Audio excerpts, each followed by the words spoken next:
1.5 साल की नन्ही आइजल को कब मिलेगा इंसाफ? 30 सेकंड के अंदर ही वो उसको किसी ने जो भी है उसको किडनैप किया या उठा लिया, अपने घर में छुपा लिया।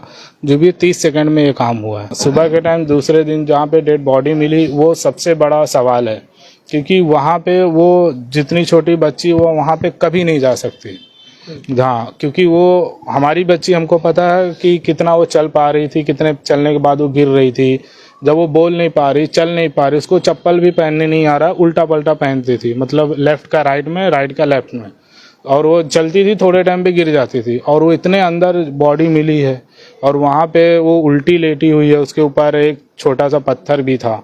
हाँ, उसके ऊपर पत्थर था। और फॉरेंसिक रिपोर्ट इतनी लेट हो रही है, उसकी उम्मीद नहीं थी, क्योंकि पहले बोला 1 हफ्ते में आ जाएगी, फिर बोला कि 10 दिन में आ जाएगी, फिर आज भी गए, बोले आज आने वाली है एक रिपोर्ट, वो भी नहीं आई है। तो मतलब इतना डिले हो रहा है, क्या मालूम, कुछ समझ में नहीं आ रहा। मुंबई टीवी, हर खबर सच के साथ। मैं हूं जैन से, आप देख रहे हैं मुंबई टीवी। जैसा 25 अक्टूबर को मैंने आपको एक खबर दिखाया था किस तरीके से शिवाजी नगर के एक इलाके से 1.5 साल की जो नन्ही आइजल थी वो यहाँ से लापता हो गई थी और वो पूरी तरह से सीसीटीवी में कैद हो गया था। जो सीसीटीवी आप देख रहे हैं इसी में पूरी घटना हुई थी, जहाँ से आइजल अपने घर से बाहर निकलते हुए इस ओर जाती हुई दिख रही थी। मगर इस जो आइजल थी उसके लापता होने पर कई ऐसे सवाल खड़े हो रहे थे, जिसके बाद में परिवार वाले लगातार गुहार लगा रहे थे कि पुलिस से कि इस मामले को सख्ती से जांच किया जाए। मगर पुलिस ने इस पूरे मामले को एक लीपापोती की जांच की है, ऐसा आरोप लग रहा है। अब परिवार वाले हमारे साथ में मौजूद हैं। लगभग इस घटना को 1 महीना होने आ गया है। परिवार वाले से जानते हैं कि क्या कुछ मामला था। क्या नाम है आपका? मेरा नाम साहब खान है और वो मेरी बच्ची थी आइजल खान। क्या हुआ था उस दिन? उस दिन हुआ नहीं, बस ये ऐसा हुआ कि वो घर से बस यहाँ से निकली और निकलने के बाद जस्ट वो उसको बस यहाँ पे मेरी मम्मी थी, तो मेरी वाइफ ने उसके हाथ में एक कैंडी दिया और बोला कि बस दादी के पास चले जा। बट वो ऐसा हो गया, उससे पहले भी अंदर बाहर वो कर रही थी जस्ट घर के सामने ही। बस वो इत्तेफाक से उसके माइंड में क्या है, इधर के बजाय वो उस साइड चली गई और उधर पे गई। बस उसके 2 मिनट में ये यहाँ पे गई। फिर उसके बाद मम्मी ने मेरी बोली, मतलब वो आके बोले कि कहाँ पे है, वो बोले घर में है, तो बोले घर में नहीं है। बस 2 मिनट में उन लोग ने ढूंढना चालू कर दिए और 2 मिनट में बाकी सब जगह कैमरे चेक किए, हर जगह मेरी मम्मी दिख रहे, मेरा भाई दिख रहा है ढूंढते हुए, लेकिन वो कोई भी कैमरे में नहीं है। बस यहाँ से यहाँ उसको 2 मिनट में किसी ने 2 मिनट में उसको यहाँ से उठा लिया। अच्छा, जब ये शाम की घटना है तो शाम में काफी भीड़ भाड़ रहता है। अगर वो बच्ची वहां गई रहेगी, किसी को तो दिखी होगी, कुछ आपने इस बारे में पता किया या पुलिस ने कुछ पता किया इस बारे में? पूरा हम लोगों ने ढूंढे, यहाँ तक कि ऐसा हुआ कि मेरा जो कैमरा है और भी उसके आगे पीछे का मैंने कि कौन गया, मतलब वो बच्ची जब गई है उसके बाद 1-2 उसके 30 सेकंड बाद 1-2-3 बच्चे भी यहाँ से, बच्चे मतलब बड़े थे और आदमी गए। उनसे पूछे तो बोले हम लोग मैंने जब वो चाली में एंट्री किया तो कोई भी बच्ची नहीं थी। मतलब वो 30 सेकंड के अंदर ही वो उसको किसी ने जो भी है उसको किडनैप किया या उठा लिया, अपने घर में छुपा लिया। जो भी 30 सेकंड में ये काम हुआ है। तो अचानक से लापता हो गई, तो क्या लगता है आपको शक किसके ऊपर है? पुलिस आपके मतलब बताए हुए जिस तरीके से आप एंगल दे रहे हैं उस पर क्या पुलिस जांच कर रही है या नहीं कर रही है? अभी तक का तो वैसा लग नहीं रहा कुछ, क्योंकि 2 चीज़ें हैं। एक तो पहला ये कि हम लोगों ने पहले 1-1.5 घंटा 2 घंटा ढूंढे, उसके बाद जो आसपास के मस्जिदों में अनाउंस किए, हर जगह देखे, तो पुलिस स्टेशन भी गए कि किसी ने बोला कि मतलब ऐसा होता है कि बच्चे गायब हो जाते हैं और वो बोल नहीं सकती है, छोटी बच्ची है, तो किसी ने पुलिस स्टेशन पे दे दिया होगा, आप वहाँ पे भी देखो। तो हम लोग वहाँ गए, मतलब लगभग 9:30 पौने 10 बजे की बात है। तो पुलिस ने बोला अरे नहीं, यहाँ कोई बच्ची नहीं है, आप देवनार चौकी में जाओ, वहाँ पे भी हो जाएगा, सब यहीं क्यों आते हैं ढूंढने के लिए। तो मतलब अगर उन्होंने बहुत एकदम लाइटली वाले इधर उधर होगी मिल जाएगी, तो एक पुलिस वाले ने यहाँ तक कि बोलना कि मतलब कभी कभी क्या होता है, किसी घर में कोई लेडीज़ है, बच्ची मिल गई, जेंट्स नहीं है, तो बाद में वो दूसरे दिन सुबह में ला के देते हैं, ऐसा भी होता। मतलब तरह तरह का लोग बोले और एकदम लाइटली लिए। खैर हम लोग वापस आए और दोनों शिवाजी नगर और देवनार चौकी में अपना नंबर दे के आ गए। फिर हम लोग ढूंढे थे, हर चीज़ हुआ। फिर रात के 12 बज गए, 1 बज गए। ये हुआ कि अगर कोई भी लिया होता, 26 तारीख लग गई। हाँ, रात के 12 बजे के बाद 26 तारीख जो भी है। फिर उसके बाद फिर सब चाली वाले ने बोला एक बार जाके, फिर मेरा भाई भी गया वहाँ पे। फिर हम लोगों ने कंप्लेन किया, कंप्लेन में वो बहुत टाइम हो गया। एक तो सबसे पहला गलत बोलेंगे या जो भी हमारे प्रशासन का क्या रूल है कि मतलब वो कोई भी मिसिंग कंप्लेन हो 24 आवर्स के बाद लेते हैं, जबकि बच्चियों के मामले में नहीं होना चाहिए। अगर वो मैं 9:30 बजे गया, जब भी ऐसा हुआ होगा कोई टीम आती है आसपास जांच करे, 9:30 बजे कोई बहुत ज़्यादा रात नहीं होती है, तो जब भी आते जब भी ढूंढते, या जो भी जो पुलिस वाले रहते हैं ढूंढते हैं, तो कोई किसी चीज़ को मना भी नहीं करता है। जैसे कि कोई अपना कैमरा दिखाने भी नहीं मना करता, या किसी के यहाँ जांच मतलब कोई दुकान में, हाँ वो चीज़ें होती है। लेकिन वो उस बीच में आने, वो लोग आए रात के 3 बजे, वो भी जब पूरा हंगामा हुआ उसके बाद आए, तो वहीं वो लोग ने स्टार्टिंग में किया। हम लोग से तो जो हुआ हम लोग ढूंढे ही। और दूसरी चीज़ ये जो सुबह के टाइम दूसरे दिन जहाँ पे डेड बॉडी मिली, वो सबसे बड़ा सवाल है, क्योंकि वहाँ पे वो जितनी छोटी बच्ची वो वहाँ पे कभी नहीं जा सकती। हाँ, क्योंकि वो हमारी बच्ची, हमको पता है कि कितना वो चल पा रही थी, कितने चलने के बाद वो गिर रही थी।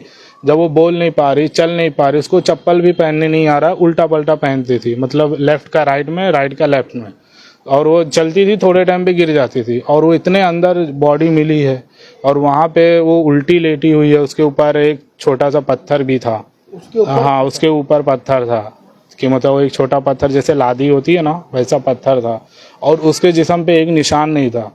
पुलिस वाले बोले जिस्म पे कोई निशान नहीं, गटर का पानी गया फेफड़े में, पोस्टमार्टम में आया, तो मतलब वो कही। मैंने बोला वही सर, आपने सबसे बड़ा क्वेश्चन जो है ना यही है कि वो जब यहाँ से गिरती थी तो उसके पैरों वैरों पे निशान आ जाते थे, स्क्रैच जो बोलते हैं ना जैसे हल्का, वो इतना गटर में से गई, चल के गई, चप्पल तो उसकी स्टार्टिंग में मिल गई, इसका मतलब वो चल के गई, इतना नाजुक उसकी चमड़ी है, गटर में होते क्या कांच के टुकड़े या हड्डी और जो भी चीज़ें होती है सब नुकीली चीज़ होती है, तो उसके पैरों पे कितना जख्म होना चाहिए, हाथ पे जख्म होना चाहिए, तो वो चीज़ है। तो फिर उनको भी लग रहा है कि ये चीज़ नेचुरल नहीं है, लेकिन सवाल ये है कि इसमें इतना डिले हो रहा है, वो उम्मीद नहीं थी। जैसे उस दिन भी मीडिया उडिया भी आए, सब आए जितने भी आए, लेकिन उसके बाद कोई नहीं आया। अच्छा, मतलब वो वहाँ तक का कैसे गई रहेगी, क्या लगता है आपको? उसको देखिए, वो तो डाउट मेरा यही है कि इसको किसी ने साजिश के तहत किडनैप किया, जो भी है, या जो भी सोचा होगा बाहर निकालने, बेचने, या जो भी हो, व्हाटएवर बोल नहीं सकते। लेकिन वो जब इतना ज़्यादा ढूंढना स्टार्ट हो गया, कैमरे वैमरे चेक होने लगे, तो डर गया होगा, और डर के हिसाब से कुछ किया। या हो सकता है किसी ने दुश्मनी, वैसे तो मेरा कोई दुश्मनी है नहीं, ना लड़ाई है ना झगड़ा किसी से, या हो सकता है किसी ने पहला जो भी किया वो एकदम हैवानियत किया है। और ये समझ लीजिए कि हम इतने टुकड़ों में ही वो हुआ है, तो इतने टुकड़ों में अगर पुलिस जांच नहीं करती तो मतलब ये होता है कि हम एक हैवान के बीच में रहते हैं, जो आज मेरी बच्ची के साथ किया कल किसी और बच्ची के साथ कर सकता है। और फॉरेंसिक रिपोर्ट इतनी लेट हो रही है, उसकी उम्मीद नहीं थी, क्योंकि पहले बोला 1 हफ्ते में आ जाएगी, फिर बोला कि 10 दिन में आ जाएगी, फिर आज भी गए बोले आज आने वाली एक रिपोर्ट, वो भी नहीं आई है। तो मतलब इतना डिले हो रहा है, क्या मालूम, कुछ समझ में नहीं आ रहा। अच्छा, अगर ये घटना किसी नेता या वीआईपी या किसी पुलिस अधिकारी के साथ होती है, उसके परिवार के, तो क्या लगता है आपको? उसमें फिर यही होता, ना दिवाली की छुट्टी इम्पोर्टेंट रहती उनके लिए, ना इलेक्शन इम्पोर्टेंट रहता, और हर चीज़ अब तक फटाफट वो कुछ ना कुछ वो जवाब दे देते। जैसे जिस तरीके बोलते हैं चालू है, तहकीकात चालू है, हम लोग देख रहे हैं, आपको शक, उल्टा वो मुझसे बोलते हैं आपको शक है, बताओ वहाँ पे कैमरा नहीं था, कैमरा होता तो पता चल जाता। तो मुझे भी पता है कैमरा मेरा ही है, लेकिन वो कैमरा जहाँ तक का कैमरा रहेगा रेंज, वहाँ तक की वो आएगी। अगर कैमरा की रेंज उसके आगे नहीं कैमरा रहेगा तो हमको भी पता कैमरा होता, पता चल जाता। बट वो उनका सवाल भी वही है। मैंने ये भी बोला सर अभी तो हमारे घर पे कैमरा आपको दिख गया कि बच्ची इस साइड गई, अगर इन केस कैमरा नहीं रहता तो आप फिर यही ढूंढते बच्ची इस साइड गई, उस साइड गई, कौन से साइड गई, उसमें तो फिर ये ऑप्शन रहता। अच्छा, आपके परिवार में कितने लोग हैं, आप कब से रहते हैं यहाँ पर? यहाँ पे मतलब 4 साल हो गए, इससे पहले मैं लोटस में तो करीब 10-12 सालों से रह रहा हूँ। यहाँ पे मैं वाइफ और 2 बच्चे, मम्मी है वो आते जाते रहते, फिलहाल अभी 1-2 महीने से मम्मी भी है। अच्छा, तो आप जिस तरीके से बच्चे लोग के ऊपर नजर रखने के लिए आपने क्या सिक्योरिटी के तौर पे क्या कुछ ऐसा किया है, क्या आपकी तरफ से कोई ऐसी लापरवाही हुई है? देखिए मेरी तरफ से लापरवाही 1% भी नहीं हुई है, क्योंकि 2 रीज़न है। आप पूरे 40 में देखेंगे ना, मैंने यहाँ तक किसी से ही नहीं बोलने गया कि कैमरा लगाना सिक्योरिटी के लिए या जो भी है आप लोग कुछ करो। हम लोगों ने खुद किया अपने घर के लिए, सिक्योरिटी के लिए। अब हम उससे ज़्यादा क्या करेंगे, हम कैमरा लगा, ऐसा तो है नहीं हम 24 घंटा घर पे रहेंगे, काम पे तो जाएंगे ही जाएंगे। तो इसके लिए सिक्योरिटी कैमरा लगा ताकि कोई चोरी और चीज़ों से डरे, सबको लगे कि यहाँ कैमरा कुछ करेंगे तो कैमरे में आएगा। बट ये है कि अब वो जो करने वाले हैं उनको यही है कि अब वो कैमरे के बाहर पता है कि अगर हम कैमरे तक का हमको बचना है, कैमरे के बाहर तो हमारा कुछ होने वाला नहीं है। तो अचानक से एक खुशहाल परिवार में एक मातम सा छा जाता है, एक पिता का सपना चकनाचूर हो जाता है। पुलिस हाथ पे हाथ धरे बैठी रहती है। पुलिस शाम तक ये रिपोर्ट दे देती है कि बच्ची की डूबने से मौत हो जाती है। तो ये सब खबर सुनने क्या लगता है कि पुलिस इतना ढीला रवैया क्यों कर रही है? क्या पुलिस अपने काम से बच रही है क्या? पुलिस जो है ना इसमें बहुत ज़्यादा ही लेजीपन दिखा रही है। मतलब कैसा होता है कि तो बच्चे हाँ, कि मतलब उनको क्या लग रहा है, जो सिंपल सी चीज़ें हैं कि मतलब यहाँ से निकली बच्ची, सामने के प्लॉट में गई चली गई होगी या जो भी होगा, डूब गई, फेफड़े पे भी कोई जिस्म पे निशान नहीं है और फेफड़े में गटर का पानी है, मतलब वो सिंपल दिख गया। और बच्ची दूसरे दिन माँ बाप को मिल गई, जो भी हाल में मिली, मतलब उनके हिसाब से उनको मिल गई। लेकिन उनको मेन जो चीज़ें हैं वो उसमें जाना नहीं। देखिए हम लोग शहर में रहते हैं, ऐसा है नहीं कि हम लोग कोई बहुत गाँव में रहते हैं जहाँ पे एक हर चीज़ों से बचाना है। अब ये सोचो कि इतना सिक्योरिटी रखने के बाद भी 2 मिनट में अगर कोई आरोपी है जो 2 मिनट में वो अपना काम कर सकता है और हम उसको पकड़ भी नहीं पा रहे, और हम सिंपल सी केस बना रहे हैं। सारी घटनाएं महज 50 से 70 मीटर होगा, उससे ज्यादा भी नहीं गई। इस बीच में पुलिस इस गुत्थी को नहीं सुलझा पा रही। नहीं सुलझा पा रही, वही क्वेश्चन मार्क। और उनको खुद पता है कि सवाल ये है कि अगर वो जैसे जिस्म पे निशान होते कुछ कटे फिटे तो बोल सकते देखो बच्ची भागते हुए या कुछ भी आई होगी तो लग गया होगा। तो मैंने उनको एक ही सवाल किया, मतलब सर आपने खुद देखा कि बॉडी पे कोई चीज़ का निशान नहीं है, इसका मतलब ये है। और उस जिस तरीके से लेटाई हुई थी, ऊपर एक पत्थर की लादी भी मिली। तो आप क्या लगता है आपको, कोई आपके आसपास के या रिश्तेदार या जो किसी भी आपकी है, दुश्मनी देखिए वगैरह? दुश्मनी भी रहेगी ना तो मुझसे निभाएगा, या जो भी चीज़ है, मासूम बच्ची से किसी को क्या दुश्मनी रहेगी। अच्छा, पुलिस से आपकी आखिरी बार क्या बात हुई थी? पुलिस ने क्या बोला है? क्या आपने कुछ लेटर वगैरह? ये वो अभी भी वो रिपोर्ट के लिए ही अटके हैं। उनका कहना है रिपोर्ट आएगी, उसमें कुछ नया क्लू मिलेगा तो उस हिसाब से इंक्वायरी होगी। तब तक आरोपी कहीं पे भी भाग जाए और भाग ही जाएगा। अब पहले दूसरा चीज ये है कि मतलब देखा जाए ये बच्ची का इतना बड़ा वो हादसा हुआ, हाँ। लेकिन वहाँ पे कोई पुलिस ने एक बोलते ना जो स्पॉट होता है कि मतलब जैसा बैरिकेड लगाते कुछ और क्राइम सीन, कुछ भी नहीं किया। बाकायदा वो वैसी है, अगर किसी उसका कुछ गिर भी गया होगा दूसरे दिन आके उठा के लेके चला गया होगा। अच्छा, हाँ, कुछ भी नहीं उन्होंने किया, वहाँ तक सील भी नहीं किया। सब वहाँ पे जो आसपास के घर हैं वो भी बन रहे हैं। जो जहाँ पर बॉडी मिली थी, फॉरेंसिक टीम आती है, उसके पहले पुलिस टीम उस चीज को पूरा सील करती है, तो कुछ भी नहीं किया गया। वहाँ पे वो जा ही नहीं पा रहे थे, कुछ मार्क वगैरह भी नहीं लगाया गया था? कुछ भी नहीं लगा, कुछ भी नहीं। अच्छा, ना मार्क लगाया, ना बैरिकेड लगाया, ना कुछ भी लगाया। ऐसा किया। क्या मांग रही है आपकी? मैं यही जानना चाह रहा हूँ कि सर जो भी वो किया है, जो भी चीज़ है वो पकड़ा जाना चाहिए, चाहे भाई मेरा रिश्तेदार हो या कोई क्रिमिनल हो या जो भी है नशेड़ी हो, जो भी हो। क्योंकि देखिए होता क्या है, अभी हम इस सस्पेंस में रहेंगे। मान लो आप अभी हमको उसके हिसाब से अपनी लाइफ डिसाइड करना है, क्योंकि अभी हमारे पास एक बच्चा और है। अगर हमारा रिश्तेदार रहा और हमको पता नहीं तो हम कहीं पे भी जाएंगे वो वहाँ पे भी आ जाएगा। और अगर कोई इस पास आसपास का रहा तो ठीक है, हम यहाँ से कहीं और भी चले जाएंगे, मतलब घर ये एरिया छोड़ देंगे या जो भी है, क्योंकि हमको अपनी सेफ्टी देखना रहेगा। और अगर हम ये सस्पेंस में रहेंगे तो हम समझ में नहीं आएगा कि हम जाए कहाँ। बस मेरा प्रशासन से यही है कि जितने जल्द हो सके वो पकड़ा जाए और उसके जो भी हैं रिपोर्ट आए और उनका जो भी इंक्वायरी करके, क्योंकि इतना ही दूर में है, कितना घर है, ज़्यादा से ज़्यादा 100-200 भी घर नहीं होंगे। अगर एक एक घर में से एक भी उसी टाइम उसी रात में अगर एक एक घर में वो घुसे होते ना तो उसी टाइम बच्ची मिल जाती। लेकिन वो आराम। आप लोग देखे थे किसी के घर में जाके ऐसा, जैसे आप अभी कैसे जा सकते किसी के घर में? पुलिस रहे तो साथ में जा सकते, और हम कैसे किसी के घर में घुस जाएं? यानी आप लोग बस ये पूछ सकते थे? हम लोग पूछ ही सकते थे। और इससे पहले उनका ये कहना था ऐसा कुछ हुआ नहीं है, तो बोले जो भी है मिल जाएगी। तो एक वो भी उम्मीद थी, अगर ऐसा डर रहता कि हाँ ऐसा होता है यहाँ पे तो एक वो भी डर रहता। लेकिन वो बोले नहीं, कोई बच्ची है मिल जाएगी, छोटी बच्ची है, वो नाम नहीं बता पा रही होगी, कुछ बोल नहीं पा रही होगी, तो बोले अब सुबह तक इंतजार करो मिल जाएगी। क्या नाम है मैम आपका? मनीषा कोळेकर।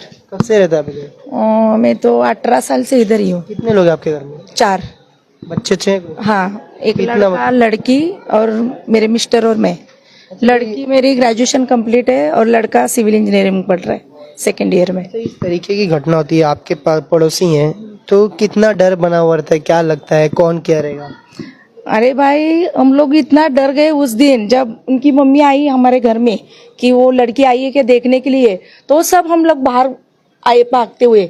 अरे किधर गई वो, तो कभी भी इधर तक भी नहीं आती थी वो। हमारे मेरे दरवाजे के सामने भी कभी नहीं आई और मैं खुद भी उसको कभी हाथ नहीं लगाया। मतलब वो जाली के अंदर ही थी। मतलब कभी भी आवाज उधर खड़ा होकर मैं आवाज देगी, वहां से वो हंसेगी, मैं अपने अंदर चली जाती थी। मतलब हमेशा ये सेटर को टाला रहता था। अच्छा, तो क्या लगता है आपको क्या हुआ रहेगा? वो लड़की तो चल के तो नहीं जा सकती भाई, उधर तक तो कभी भी नहीं जाएगी। किसी ने ना उसको उठा ही लिया है। हाँ, मेरा तो वैसा ही मत है। मतलब उधर तक वो जा ही नहीं, वो इधर से भी नीचे उतरेगी ना, ऐसा दोनों हाथ से सेटर पकड़ेगी, एक पैर नीचे रखेगी, उसके बाद दूसरा पैर रखती थी। तो वैसा खुद वो कैसा चल के जा सकती है उधर तक? अच्छा, अगर वो मान लो अगर गई भी रहेगी अपने आप, तो कोई तो देखा होगा। वही तो बोले। और कैसा रहता है हम लोग बच्चे लोग को जब कोई भी देखता है तो कम से बच्चे लोग जब खेलते हैं ना, मेरे भी बच्चे ये चाली में बड़े हो गए, जब बच्चे बाहर खेलते ना, सब जन कोई ना कोई तो इंसान बाहर बैठता है बच्चे खेल रहे करके। और रोज ऐसा माहौल रहता है ना, 9-10 बजे तक बच्चे खेलते। मैं बाहर खुद आके वो बच्चे लोग बोलती चिल्लाओ मत, बच्चे पढ़ाई कर रहे। लेकिन उस दिन क्या मालूम क्या कुछ भी गली में नहीं था। मतलब कोई बड़ा भी नहीं था और छोटा भी नहीं था। क्या नाम हो गया तभी हम लोग बाहर आए। क्या नाम है आपका? कुसुमराज रमजान। कब से रहते हैं आप इधर? हम बहुत साल से इधर रहते क्या लगता है अभी इस घटना के बाद, अभी 1 महीना होने आ गया है, पुलिस ने अब तक कोई मतलब एक ठोस कदम तक का नहीं उठा पाई है या अपने नतीजे तक का नहीं पहुंच पाई है? क्या लगता है? हैं। अभी काय मालूम आहे बघा, मला हिंदी येत नाही, मी मराठी बोलते। हो, कसं आहे माहिती आहे का, जे छोटं बाळ आहे ते हुमऱ्यातून बाहेर येऊ शकत नाही, ते इथं पण येऊ शकत नाही। मग ते 6 मध्ये गेलं कसं, हे विचार करायचा आपण। 6 मध्ये गेलं कसं? आम्हाला असंच वाटतं आमचं हे मुलं इथनं जाऊ शकत नाही। काय झालं होतं? झालं काय नाही पण जे को समझ में नहीं आया, आप बोल रहे हो, डर गए। ठीक, कोई बात नहीं। तो क्या नाम है आपका? आतिफ शेख नाम है मेरा। इस पूरे मामले में अब तक का क्या अपडेट है? आपने कुछ पत्र व्यवहार भी किया इनके बिहाफ में, पुलिस क्या कह रही है? अभी कैसा है कि पहले तो इनको बोला गया कि हफ्ते भर में रिपोर्ट मिल जाएगी फॉरेंसिक की। हफ्ते से 10 दिन हुआ, 10 से 15 दिन हुआ। तो उस पीरियड में हम लोग कांटेक्ट में थे, इनके भाई जो हमारे कांटेक्ट में थे। तो ऐसा हो रहा था कि पुलिस रिपोर्ट देने वाली, लेकिन पुलिस की रिपोर्ट आज 1 महीना हो गया, अभी तक कोई रिपोर्ट नहीं आई। तो आज हम लोग ने डीसीपी के पास जो है लेटर डिस्पैच किए है। अभी सरकार बनने के बाद हम लोग होम मिनिस्ट्री को भी देंगे, सीपी को भी कल डिस्पैच हो जाएगा। और 1 हफ्ता 10 दिन पहले इनको मैंने लेटर दे दिया था, लेकिन इनको मालूमात नहीं थी, इसलिए डिस्पैच नहीं कर पाए। तो अभी आज डिस्पैच हुआ है। तो बस मेरा बोलना यही है कि इसमें बहुत लापरवाही हुई इस मैटर में, और एक गरीब बच्ची देखकर पुलिस भी जिस तरीके से काम करना चाहिए था, जो उनकी जिम्मेदारी, वो जिम्मेदारी नहीं निभा रही है। ये मामला कब तक अंजाम तक पहुंच पाएगा? कब तक जो इसके पीछे की एक साजिश है या बहुत कोई आरोपी है, कब तक वो पुलिस के हाथ में आ पाएगा, या पुलिस उसको हाथ में लेने के पहले ही वो भाग जाएगा? पुलिस अगर इसमें ईमानदारी से काम करती, अगर पुलिस अगर पूरी ईमानदारी से और अपनी जिम्मेदारी समझकर अगर इसमें काम करती, तो अभी तक ये सारी चीजें अपने सामने आ जाती। क्योंकि आप ये सोचकर आप हैरान रहेंगे कि अभी तक रिपोर्ट नहीं आई, जो कि सबसे इम्पोर्टेंट चीज है कि बच्ची की डेथ क्या हुई, उसकी वजह क्या थी। अगर बच्ची एक जगह पर मिली है, एक अंधेरी जगह पे मिली है, पीछे की चाली है, देखो ये सामने की चाली और एक पीछे, घर के पीछे की एक चाली होती है, जो पूरी अंधेरा होता है वहाँ पे। और वहाँ पर कोई एक नॉर्मल आदमी, मतलब मेरे जैसा इंसान भी वहाँ पर जाने के लिए 10 बार सोचेगा, क्योंकि पूरा अंधेरा होता है और गटर खुली भी रहती है ज्यादातर। वो जगह पे बच्ची की बॉडी मिली है, और उसके बाद बच्ची के ऊपर जो है, इनके बोलने के हिसाब से माँ बाप के, कि पत्थर ढका हुआ था, मतलब पत्थर या लादी कुछ उसके ऊपर रखी हुई थी। तो इतनी सारी चीजें उसमें है, इतने सारे क्लू है। मैं खुद HSC इंजीनियर हूँ, और मैं खुद हमारे कंस्ट्रक्शन साइट पे मैं खुद इन्वेस्टिगेशन करता था, कोई भी अगर एक्सीडेंट होता था। तो इन्वेस्टिगेशन का जो तरीका है ना, वो तरीके का भी सही इस्तेमाल यहाँ पर नहीं किया गया। फॉरेंसिक की रिपोर्ट तो आप छोड़ दो, इन्वेस्टिगेशन का एक तरीका जो होता है कि आप सारे बैरिकेशन वगैरह लगा के, और उसके बाद जो जहाँ पर बॉडी बच्ची की मिली वहाँ किसी को आने जाने मत दो, वहाँ की मट्टी है या जहाँ वहाँ पे कीचड़ है उसको लेकर जाओ, उसके सैंपल लेकर जाओ। वैसा कुछ भी यहाँ पर नहीं हुआ है। चाली दूसरे दिन उसी तरह से खुली हुई थी, कोई बैरिकेशन नहीं है, कोई फॉरेंसिक का जो एक तरीका होता है वैसा कुछ भी वहाँ पर नहीं था। तो सरासर यहाँ पर लापरवाही भी है, अपनी जिम्मेदारी को निभाया नहीं गया है। मैं ये बोलना चाहता हूँ कि वो बच्ची मासूम थी, बच्ची के साथ इंसाफ होना चाहिए। अगर बच्ची के साथ इंसाफ नहीं होगा, हम कोर्ट भी जाएंगे। हमने आज राइटिंग में लेटर दिया है, लेकिन इसके अलावा हम आंदोलन भी करेंगे। जो हमसे होगा, हमारा इलाका है, हमारे घर में माँ बहनें, हमारे घर में बच्चियां हैं। आज इनकी बच्ची के साथ होगा, कल किसी और की बच्ची के साथ ये हादसा हो सकता है। तो इसमें इंसाफ मिलना चाहिए। आज जो बाप है या माँ है उनकी बच्ची की, आज उनको ये पता नहीं है कि उनकी बच्ची के साथ क्या हुआ है। आज वो ये जानना चाह रहे हैं कि हमारी बच्ची के साथ सिर्फ ये पता चल जाए कि हमारी बच्ची के साथ क्या हुआ। इंसाफ तो दूर की बात है कि जब वो पकड़ा जाएगा या जिसने भी ये चीज किया है वो कोर्ट में बाद में मैटर जाएगा, वो उस पर तो नहीं जा रहे। उनको सिर्फ ये पता करना है कि मालूम पड़ जाए तो हम यहाँ से घर चेंज कर दे या कुछ ऐसा हमको अगर लगेगा, सारी चीजें हम देख कर हम अपना आगे का प्लान तय करेंगे कि भाई हमको यहाँ रहना है या नहीं रहना है, क्योंकि हमारी बच्ची के साथ इस तरह का मामला हुआ है। तो ये बहुत शर्म की बात है कि आज बाप जो है बच्ची का वो ये सोच रहा है कि सिर्फ हमको पता चल जाए। इंसाफ तो दूर की बात है। तो हम इस जमाने में रह रहे हैं, टेक्नोलॉजी का दौर है, और इस दौर में इस तरीके की बात हो रही है। मुंबई पुलिस जो कि जानी मानी पुलिस है, पूरे इंडिया में जिसका नाम है, पूरे वर्ल्ड में जिसका नाम है, वो police Shivaji Nagar police station अगर इस तरीके से काम करेगा तो लोगों का भरोसा कैसा जीतेंगे। और हमारी जो माँ बहन है, जो हमारी घर की बच्चियां हैं, जो हमारी माँ बहन, वो कैसा उन पर भरोसा करेंगे। तो ये बहुत गलत बात है और इसमें सरासर लापरवाही भी है। मैं ये चाहता हूँ कि मैं इनके माँ बाप, जो बच्ची के माँ बाप थे, उनको इंसाफ मिले और हमारे इलाके में भी एक सही मैसेज जाए कि हमारी जो पुलिस है, जो हमारे टैक्स के पैसे से आप सैलरी लेते हो, आपकी जिम्मेदारी हमारी सेफ्टी एंड सिक्योरिटी, तो आप अपनी जिम्मेदारी निभा रहे हो। ये मैसेज लोगों में जाए और भरोसा ये लगे लोगों को कि हाँ पुलिस यहाँ पर सही से काम कर रही है, जो कि यहाँ पर हमें इस मैटर में नहीं दिखा है। तो बहरहाल इस घटना पे सवाल उठना भी जायज़ है, क्योंकि महज 70 मीटर दूरी पे ये पूरी घटना हुई है। अगर पुलिस उस दिन सख्ती से आती और ठोस सबूत इकट्ठा करती और उसके बाद में इस पूरे मामले की जांच करती, तो कहीं ना कहीं जो एजल है वो आज जिंदा होती और हम सबके बीच होती। मगर पुलिस ने इस पूरे मामले में लापरवाही और सुस्ती बरसते हुए इस पूरे मामले को एक ढील दिया, जिसके बाद में इसका खामियाजा ये भुगतना पड़ा है कि एजल की बॉडी मिलती है और अभी 1 महीना हो गया। 1 महीने के भीतर किसी भी तरीके का कोई इस पूरे मामले में अपडेट नहीं आया हुआ है। हालांकि अब देखना ये रहेगा इस पूरे मामले की गुत्थी पुलिस कब तक सुलझा पाती है। कैमरा पर्सन नावेद कुरैशी के ज़हन से मुंबई टीवी।